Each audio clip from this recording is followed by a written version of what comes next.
Hey guys, what's up? It's Biscuit Boo Horror Reviews. Didn't I say I'd be back with another update? Well, here I am with another update. I've got some Blu-rays, I've got some vinyls, and I've got a shit ton of books. So let's do this. As far as Blu-rays go, I've got Skinamarink. Do I have to say much about this? This is like one of the biggest horror films out there right now. People are really talking about it, saying a lot of different things about it. I'm personally a pretty big fan of this one. I thought it was really good. I can understand why people don't like it though.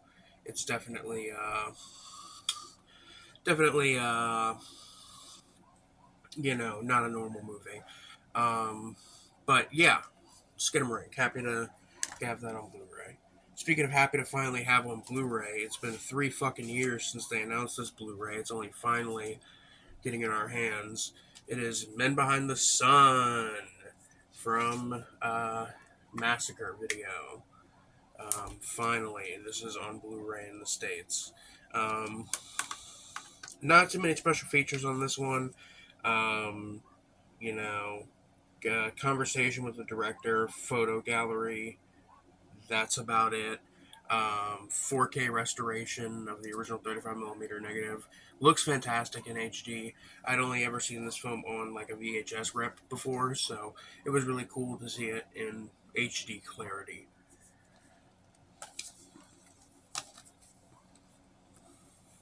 I got some more Massacre Video stuff. I've got Suicide Dolls, which I haven't watched yet. So I'll have to maybe get back to you on this one. I know it's directed by the same dude who did Tumbling Doll Flesh and Women's Flesh, My Red Guts. So I'm sure I'm in for something, you know, out there. And then I also got Phantom Killer 2, because I have the first Phantom Killer.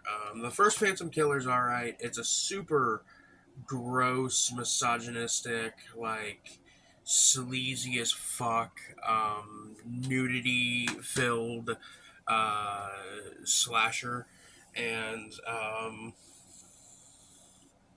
it's all right. Like in my opinion, it's fine. I mean, it's definitely very mean spirited and gross, but it's whatever. It exists. So I'm interested in seeing how the second one goes. I got a couple of vinyls.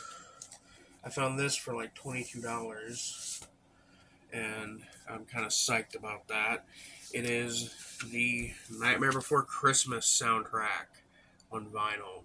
Yeah, I grew up in the early 2000s. I had um, my love for Tim Burton phase, and specifically, you know, his work on this film. Even though this is not a film directed by him, it is directed by Henry Selick. Um, Selick, I think. I don't know. Fuck it. Um, but yeah, this is a classic film, classic soundtrack. Happy to have it on vinyl. Really, really nice stuff. Two uh, LPs.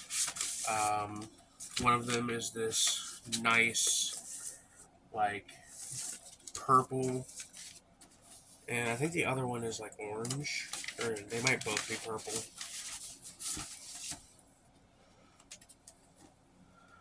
Let's see. Or no, it's like a clear yellow. Still, not a bad little get for 22 bones. I think, at least for something that's new and it's colored vinyl. Um, I got this off of Discogs. I haven't listened to it yet, but I'm sure it's in pretty good condition. Because I haven't, fucked up with Discogs yet. It is the Mothers of Invention album, Weasels Ripped My Flesh.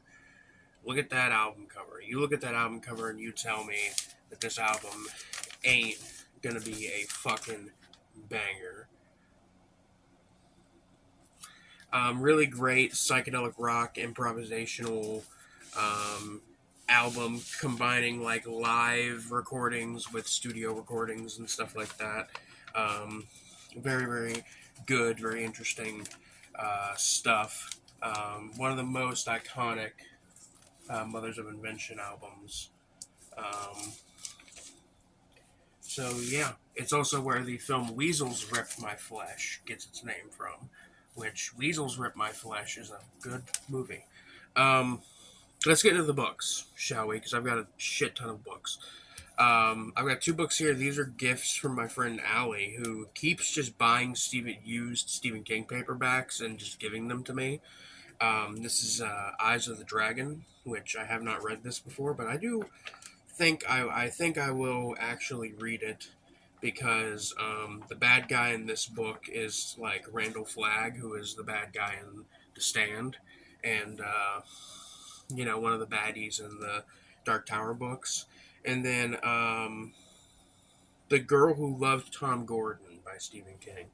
Don't know what this is. Never heard of this. This is like probably one of his early 2000s novels that like did all right. It didn't sell like crazy, but it probably sold decently. This is like all Stephen King, by the way. I got The Stand. This is for the mini series. This is the complete uncut edition of The Stand. Um, The Stand is one of my favorite Stephen King books for many reasons, but um, I think the character work in it is like some of the best character work in the history of writing, and I do think that there's a lot of really great things going on in this book, but there's also a lot of really weird and kind of sketchy shit going on in this book. Um, I don't know.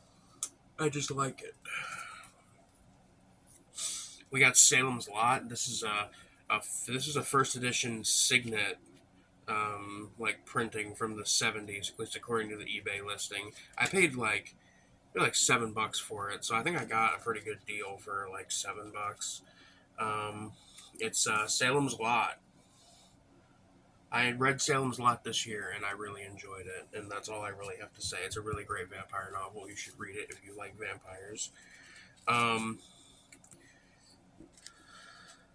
Allie previously also gave me this copy of The Gunslinger, which, to complete the collection, I got the drawing of the three, The Wastelands, Wizard and Glass, Wolves of the Kala, Song of Susanna, and The Dark Tower, just so I could have all of the Dark Tower books. And that's it for all this dumb crap. Um, yeah, that's it for now, guys. Thank you for tuning in. Still on hiatus, by the way. Only going to be doing this kind of content for a little bit, just because this kind of content's quick and easy. Either way, guys, this is Biscaboo Horror Reviews signing off. Peace.